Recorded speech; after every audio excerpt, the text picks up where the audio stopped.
In this video, 4 Queensland police officers rush to evacuate the coastal town of Peregian Beach in the first weeks of Australia's nightmarish fire season of 2019, during which time hundreds of people died across the country. Riding on motorcycles, without any protective gear, they braved the choking, terrifying conditions under the many dangers posed by smoke, flames, and embers that would have been heavily amplified if the fire became established in the community. At one house, one of the police officers even grabs a garden hose to give the residents enough time to evacuate as embers from the nearby bushfire start to land in the yard, any one of which could have started a brand new blaze.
Evacuate!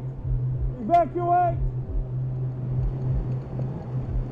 This is the police! You need to evacuate!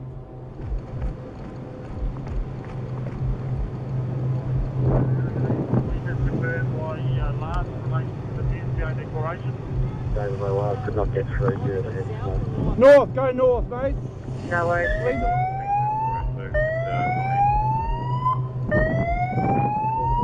You can show us off Need to evacuate?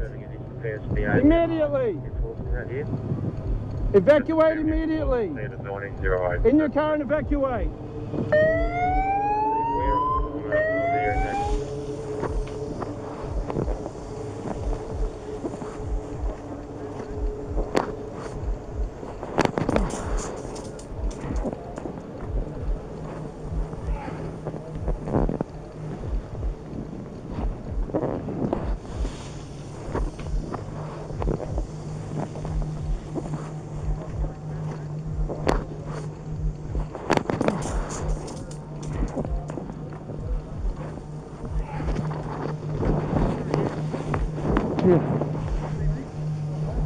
Yeah. I got a hose here.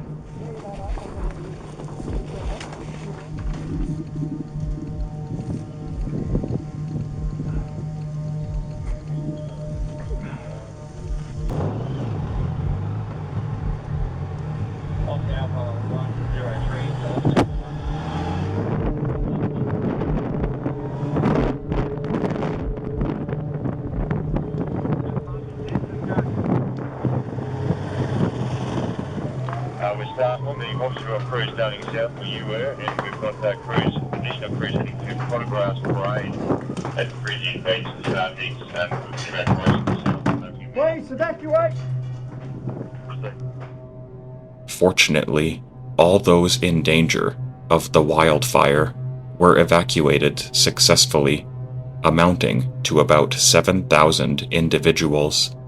Peregian Beach made it through Australia's Black Summer with the loss of only 2 homes, and the town's experience was one of many close calls during the catastrophic bushfires of 2019 and 2020.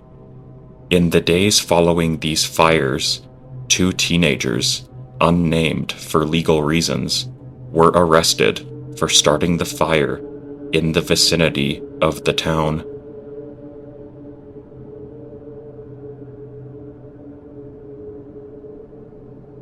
During the summer of 2020, the state of Oregon suffered its worst fire season of all time, when over 2,000 separate fires were recorded, destroying a colossal 1 million acres of wildland.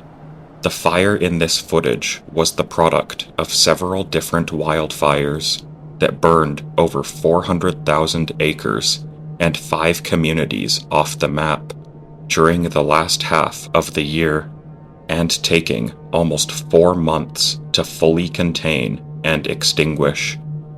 This tower-mounted forest camera, located in the closed area of the forest, shows a glimpse into hell from inside the exclusion zone, immediately next to flames that quickly become as tall as the trees themselves. The inferno steadily surrounds the tower on which the camera is mounted, licking its way up the trees until the device goes offline, succumbing to the heat of the blaze.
Every year, the landscape and people of California endure wildfires that are seemingly unprecedented in their scope and intensity.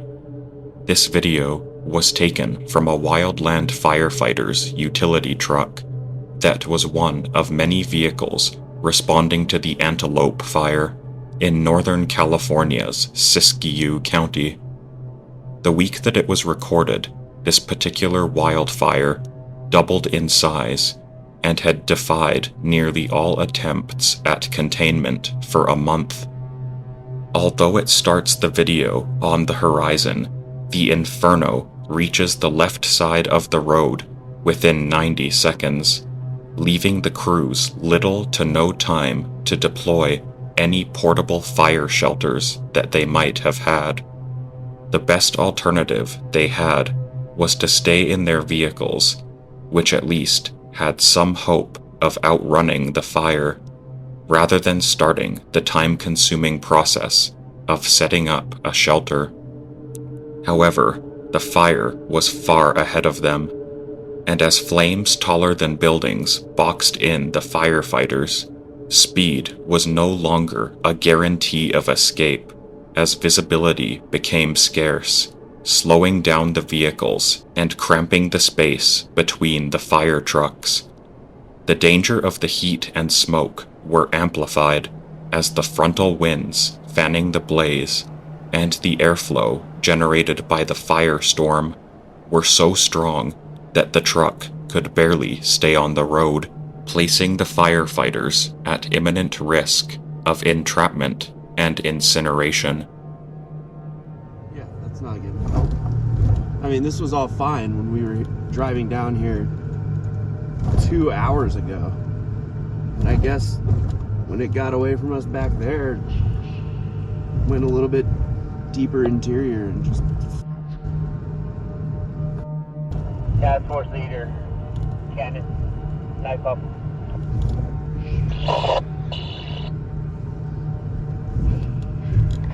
You guys headed out yet?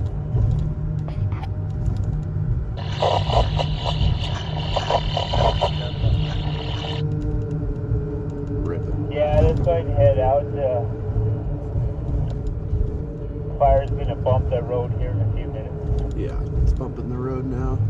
I think we can catch it. You think we can catch it? We got 400 gallons. We're good to go. A couple bladder bags. Yeah, it can start burning out. 244, engine 1671. Keep driving as fast as you can. Come on. Yeah. Brake. Engine 341. Where are you at? Yeah, we need to go. This guy's driving slow, but we need to get the f*** out of here. Section 14 yet? That's hot. Montesender 244, back up. Drive. Drive, bro. Holy. Engine 334, 1671. Where are you? Are you in section 14 yet? Go. Hey, 334 turn Go, around, dude. the other way. This guy needs to Heading drive. north? We're gonna start heading south. Oh. See, we're backing up. We're cut off heading north out of 6.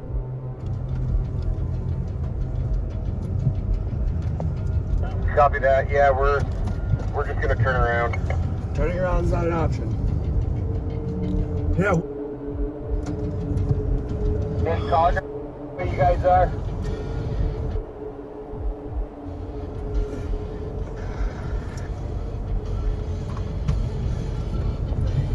Go, go, go, go, go.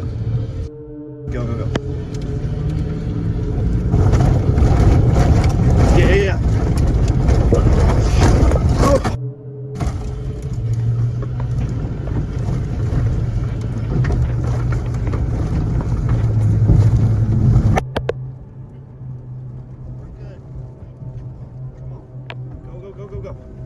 Go. Holy. Oh, man.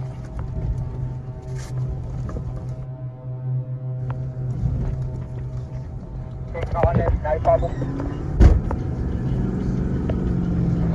Hey, you guys pull back. Road. Yep. Get on the road. Oh. Come on. Get on that road. I'm trying. Oh.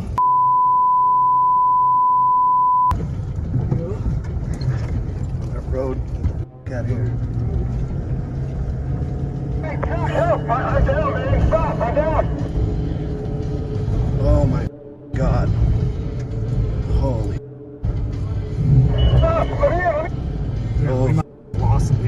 Oh, dude. I think everyone burned over. Holy. Go, go, go, go, go. Go. Holy. Holy. Dude. Oh my God. Oh my God, dude. I wouldn't be surprised if that tinder and stuff burns over. Oh. Holy, dude. Against all odds, after several delays, blockages, and turnarounds throughout the convoy of fire vehicles, the firemen barely managed to escape the horrific predicament with their lives. Incredibly, for such a near miss, nobody was killed in the incident, but one fireman who deployed a fire shelter behind his water tender suffered moderate burn injuries from the encounter.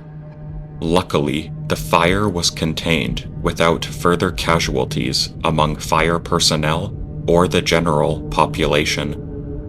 Nevertheless, extreme fire behavior and difficult terrain made the process of containment a slow one, and the Antelope Fire was only finished off in mid-October, after burning 145,000 acres over the course of 2 months, during an already record-breaking wildfire season for California.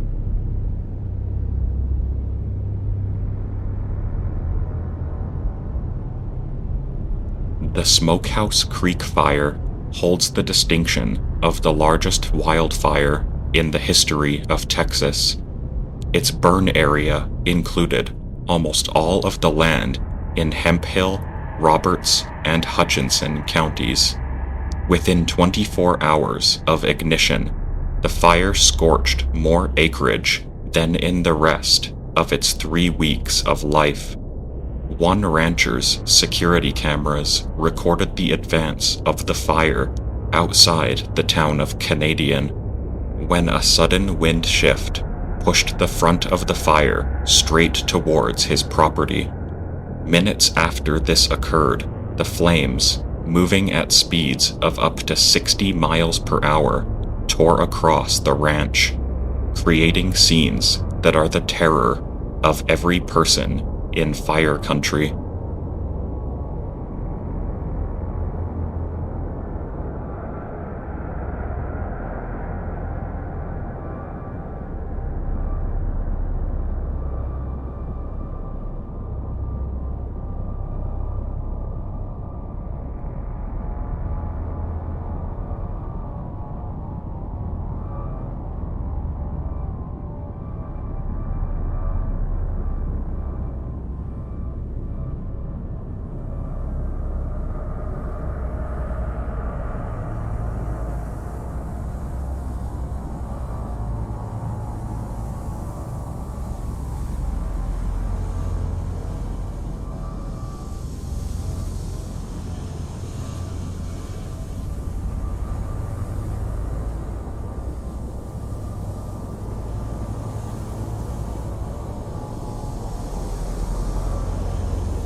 Although the fire reached the house and the outbuildings did not ignite due to their metallic siding, the speed of the flames, and the varying intensity of the fire around those structures.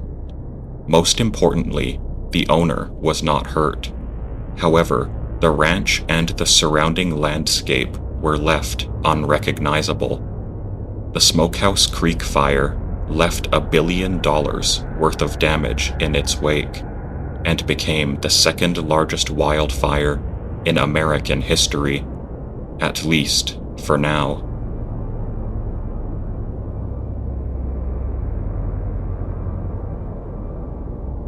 As ordinary people evacuate from wildfires and other such disasters, emergency personnel are often heading in the opposite direction to ensure that they and others have made it safely out of harm's way. When the Remington Fire began in Wyoming, it burned 18,000 acres on its first day, and the next day, that figure jumped to 150,000 acres. Rosebud County Sheriff's Deputy Joshua Jonas was driving to evacuate a campground in a large wilderness recreational area in the path of the fire. His task took him on a thin, winding dirt road in the middle of a forested mountain valley, one of the most dangerous places to be in a wildfire, and worse still, in a police cruiser, a vehicle incapable of surviving direct, sustained exposure to such a force of nature. Although flames were distantly visible through the trees on his way in, Jonas chose to brave them and continued to look for any stranded campers, assuming that there was no large fire ahead, and that the lingering flames he could see would not cut off his escape route before he could make it back. Periodically, he encounters wandering livestock who were likely either set loose by nearby ranchers or fled their burning pastures before the fire overcame them. As events unfold in the footage, either outcome is an eerie omen of what could be on the way.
As Jonas proceeds on, the flames disappear, but over the hills in the distance, a large column of fast-moving, reddish-gray smoke is billowing on the horizon.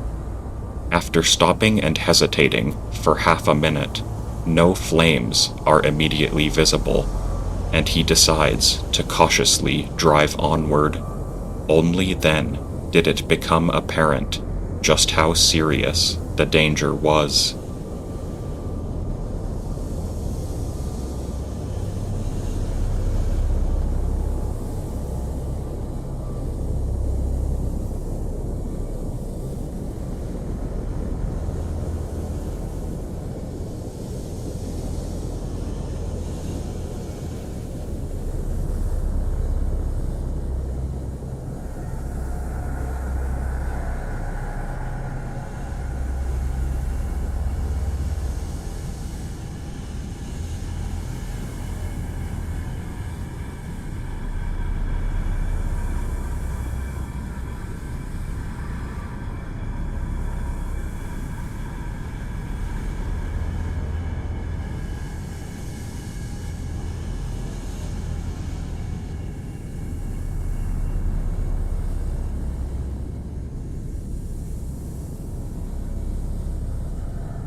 The fire crested the hilltops less than a minute after Jonas decided to drive further down the road from where he had initially stopped.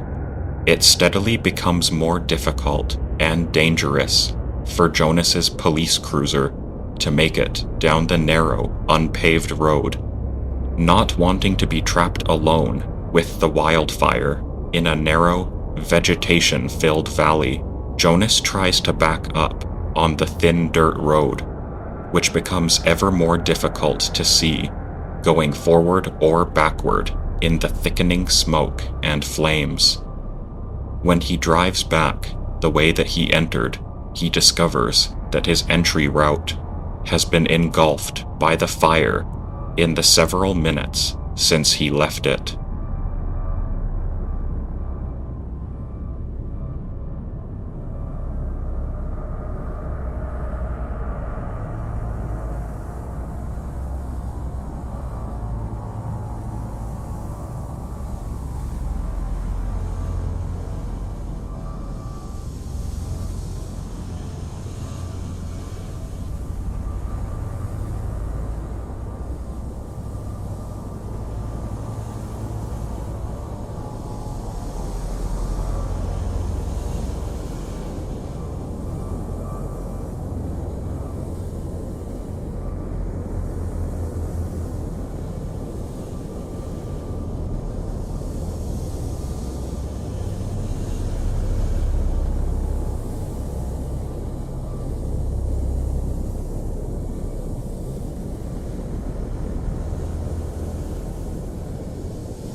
The entire nightmarish experience lasted only 9 minutes, but it must have felt like an eternity. Deputy Jonas emerged unscathed from the fire's burn area, but the footage shows just how much more dangerous events could have become. Perhaps unsurprisingly, the day on which this was recorded was the single worst day of the Remington Fire, when it scorched nearly 3/4 of the total area that it damaged.